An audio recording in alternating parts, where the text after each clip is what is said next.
Michael Shermer es psicólogo y doctor en Historia de la Ciencia, además de fundador de la Skeptics Magazine. Su lucha contra la superstición y el pensamiento no científico se ha traducido en media docena de libros y multitud de artículos en revistas de relevancia internacional. Michael, este es un programa sobre ciencia que lleva 10 años en antena. Y hoy, bueno, también es un programa sobre ciencia, pero que trata sobre el escepticismo, otro modo científico de contemplar la realidad. Y cuando miro tu trabajo en este campo, me pregunto si seguimos viviendo en una sociedad basada en el conocimiento, como a menudo se dice, o si, por el contrario, esta sociedad está basada en la ignorancia, en grandes dosis de ignorancia. ¿Qué opinas? Pues ambas cosas. Somos criaturas supersticiosas por naturaleza. Esto nunca desaparecerá, porque la superstición se debe a que somos animales que buscan pautas. Buscamos las pautas aleatorias de la naturaleza y unimos los puntos para conectarlas si es necesario. Los tipos de superstición cambiarán con el tiempo, pero siempre seremos supersticiosos. Por ejemplo, en la Edad Media la gente creía en las brujas. Hoy en día la gente ya no cree tanto en las brujas, pero sí en extraterrestres o ángeles o fantasmas o lo que sea. U ovnis. Sí, en ovnis, lo que sea. En tu libro Maravillosos hay una imagen que ilustra el inicio de esas dificultades para entender el mundo, ¿no? Señalas esta imagen en particular. Mírala. Porque en ella, según la mires, a veces ves una persona, una chica guapa y joven, y a veces ves una anciana... Una mujer mayor. Lo que estás sugiriendo es que desde el principio somos ambiguos, incluso cuando miramos la realidad, porque a veces lo que vemos... Sí, bueno, esto es un ejemplo de esto. Si se predispone a la gente para que vean a la mujer joven primero, verán en esta imagen neutra a la mujer joven, mientras que si se les predispone para que vean a la mujer mayor primero, verán a la mujer mayor cuando les muestres la imagen neutra. Lo que esto nos dice es que vemos lo que esperamos ver. Y esto le complica las cosas a la ciencia, incluso a la ciencia. Es más difícil entender lo que pasa realmente, porque los científicos tienen los mismos sesgos cognitivos que el resto de la gente. La diferencia entre la ciencia y el resto de tradiciones, sin embargo, es que la ciencia incorpora un mecanismo de autocorrección. El dispositivo para descartar errores está incorporado en la ciencia para que si no descubres tú mismo tus propios sesgos, lo haga otra persona. Este es el objetivo de la experimentación, la repetición de experimentos y la revisión científica externa. Evitar precisamente este tipo de predisposición cognitiva. Lo que tú haces muy bien cuando miramos tus libros y escritos es sugerir que puede haber algo nuevo que nos ayude. Y es quizá esta curiosidad que tenemos, esta curiosidad innata para observar retos, aprender y acceder a cosas nuevas. ¿Esto es fiable? Creo que somos animales curiosos y exploradores por naturaleza. Y tendemos a relacionar y conectar las cosas que nos rodean. Somos científicos natos en lo que se refiere a curiosidad, investigación, exploración y ganas de entender el mundo y dotarlo de sentido. Absolutamente todo el mundo tiene esta posibilidad. Lo que no es tan natural son los métodos de comprobación, como tener grupos de control y grupos de experimentación, controlar los efectos placebo, detectar sesgos en los experimentos. Todo esto es relativamente nuevo. Apenas hace un siglo o dos que lo hacemos. No tiene nada de natural. Con la medicina, por ejemplo, somos supersticiosos. He oído que una prima de mi tía María se recuperó del cáncer porque tomó un extracto de algas. Voy a probarlo. Aquí no hay conexión. Tal vez sí, tal vez no, quién sabe. El único modo de comprobarlo es establecer un grupo de control de 1000 personas que no tomen extracto de algas y luego otro grupo de 1000 personas para el experimento que sí tomen el extracto de algas. Luego analizar si hay diferencias estadísticas entre ambos grupos. Es la única manera de saberlo. Pero no es natural. La gente piensa intuitivamente, bueno, he visto que esto y lo demás allá pasaron a la vez. Tiene que haber un vínculo causal. No necesariamente. Es aquí donde la ciencia, el nuevo tipo de ciencia, se diferencia. Una cosa que me fascina es descubrir el impacto profundo que tiene la manipulación psicológica en la gente. Y tú dices, uno de los motivos es que la gente sigue motivada a pesar de que rara vez obtenga beneficios. Lo vemos en la ruleta, en las apuestas. Es así, ¿no? La memoria humana funciona de tal modo que recordamos los aciertos y olvidamos los fallos. Y no necesitamos demasiados aciertos. Por ejemplo, las tragaperras de Las Vegas no ofrecen premio muy a menudo. Puedes ganar una vez de entre centenares de partidas de la máquina tragaperras, que son como los refuerzos de razón variable del modelo de Skinner. Pero, como somos supersticiosos, solo necesitamos una recompensa de vez en cuando. Así que un vidente, un astrólogo, un tarotista, alguien que se dedica a la quiromancia, solo tienen que acertar un par de veces de entre docenas o centenares de afirmaciones. Sí, porque habrá gente que salga de ahí diciendo, ¡qué increíble! Ha acertado el nombre de mi tío Jorge sin que se lo dijera. Muy bien, pero ¿cómo explicar que se haya equivocado en el resto de nombres y de cosas que ha dicho? La ciencia debe recordar los fallos igual que los aciertos. ¿Y qué me dices de la lectura en frío o cold reading con el tarot? Tú mismo lo has intentado. Sí, me convertí en vidente por un día. Por un día. Mira, los mediums, los astrólogos, los tarotistas, solo tienen que acertar de vez en cuando. Y es tan fácil hacerlo. Y empieza a soltarte cosas como, pareces un hombre inteligente, un buen comunicador, tienes un gran sentido del humor, eres sociable, extrovertido, disfrutas de la compañía de la gente, pero también te gusta la soledad de un largo paseo por la playa. Son verdades universales. Empiezas diciendo este tipo de cosas y luego te vuelves más y más específico.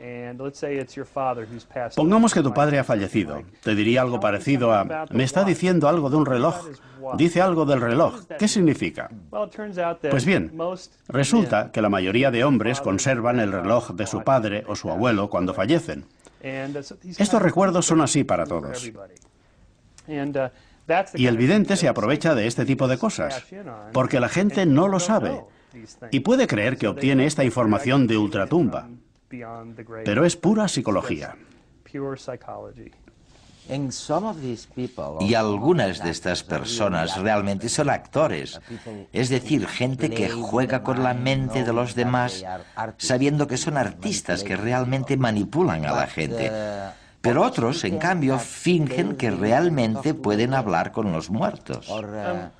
Creo que hay mucho autoengaño también. Me parece que los videntes, la mayoría, probablemente creen que tienen ese don. No creo que la mayoría sean farsantes. Realmente creen que pueden hacerlo. Y que son de ayuda. Ni siquiera se dan cuenta, ni ellos ni la gente que acude a ellos, de que es un psicodrama, una interacción. Los que acuden a espiritistas quieren que sea verdad. Así que gustosamente hacen comentarios que ayudan al vidente. Quieren que el vidente sea real. Así que le ayudan. Y luego el vidente les dice algo y ellos a su vez le dan otra información y así todo el rato. Es un engaño compartido. Es verdad, o sea, me lo estoy preguntando, aunque no debiera preguntármelo porque sé que no dices mentiras. Pero después de practicar un día estas técnicas, me dices que te salía bastante bien. Sí, no me lo podría creer. Es tan fácil. Todo el mundo puede hacerlo con un poco de práctica, no cuesta nada. Porque como la gente quiere que sea verdad, te proporcionan de buena gana información. Solo tienes que ser afectuoso y empático, saber comunicarte razonablemente bien, y todo va sobre ruedas. Michael, Posiblemente creerás después de todo esto que estamos ante un vasto mar de ignorancia en lugar de conocimiento. Al principio dijiste que las dos cosas. Creo que todos somos potencialmente susceptibles a este tipo de supersticiones. Quizás si eres un espectador inteligente, que te basas en la ciencia, no te tragues lo de los ovnis y los videntes. Pero quizá creas en un esquema piramidal, de esos que prometen hacerte rico o ganar dinero rápido. O bien aceptas afirmaciones de políticos o de ideólogos económicos. Todo el mundo tiene su propia superstición y debemos vigilar para no caer en este tipo de falacias de pensamiento.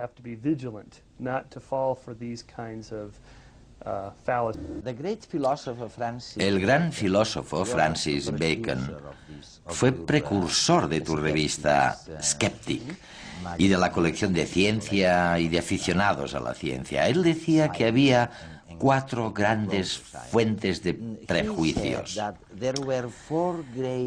Primero, las interferencias con la capacidad de discernir qué sucede en el universo.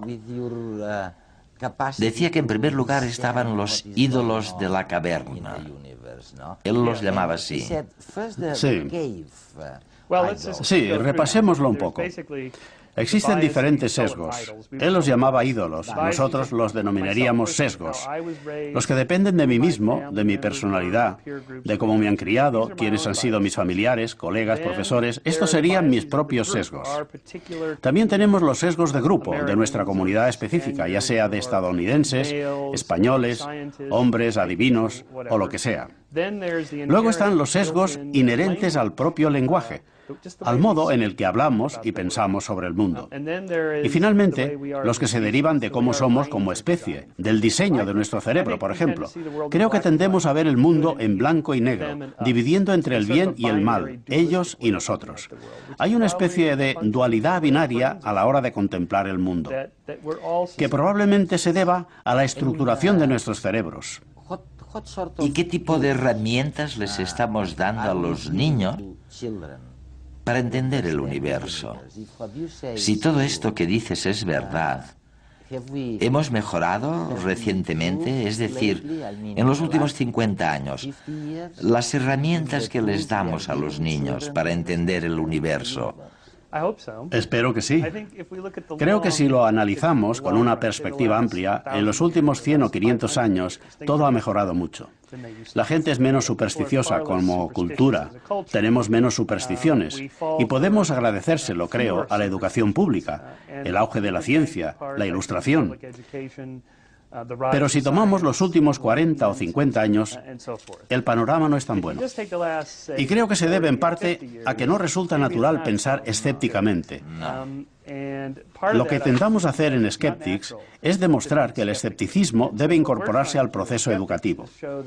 Debemos enseñar principios de pensamiento escéptico, que simplemente es ciencia. Los científicos son escépticos. Tú eres un escéptico. Es parte del proceso. Pero debemos ver cómo lo aplicamos a otras afirmaciones, no a la pseudociencia, sino a todo. Y también se utiliza el escepticismo para analizar para tener expectativas o esperanzas sobre las cosas que la ciencia todavía no sabe con certeza. Estoy pensando en las cuasi verdades, por ejemplo, como si hay o no hay otros universos. Sí, yo los llamo las áreas fronterizas de la ciencia. Fronterizas. Sí, cosas todavía no plenamente científicas, como la teoría de las cuerdas, ¿sabes? Siempre les pregunto a mis amigos de Caltech qué pasa con la teoría de las cuerdas, porque no entiendo su explicación matemática, casi nadie lo entiende. Y me dicen, bueno, no es ciencia empírica todavía, no hay datos.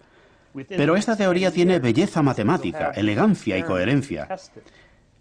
Y en los próximos 10 años tendremos experimentos para ponerla a prueba y descubriremos si es verdad o no. Por eso es ciencia y no pseudociencia, porque en la pseudociencia normalmente no hay modo de someter las teorías a prueba, o cuando se ponen a prueba no funcionan. Así que para un escéptico como tú, incluso cuando no hay pruebas científicas para el viaje en el tiempo, por ejemplo, los viajes al futuro y al pasado, tú dices, bueno, examinémoslo escépticamente, pero sin descartarlo. Miremoslo. Bueno, el problema, la cuestión, es tener suficiente amplitud de miras ante nuevas ideas radicales para no perderse la próxima revolución. Pero a la vez, no ser tan abierto que perdamos la capacidad crítica y acabemos aceptando cualquier idea estúpida que nos planteen. Debe haber un equilibrio entre la credulidad, la amplitud de miras total, y el escepticismo dogmático. A medio camino se inscribe el escepticismo de actitud abierta, un modo científico de contemplar las cosas, en el que eres suficientemente abierto para ver que algo puede ser verdad, pero no tan abierto como para acabar aceptando ideas estúpidas.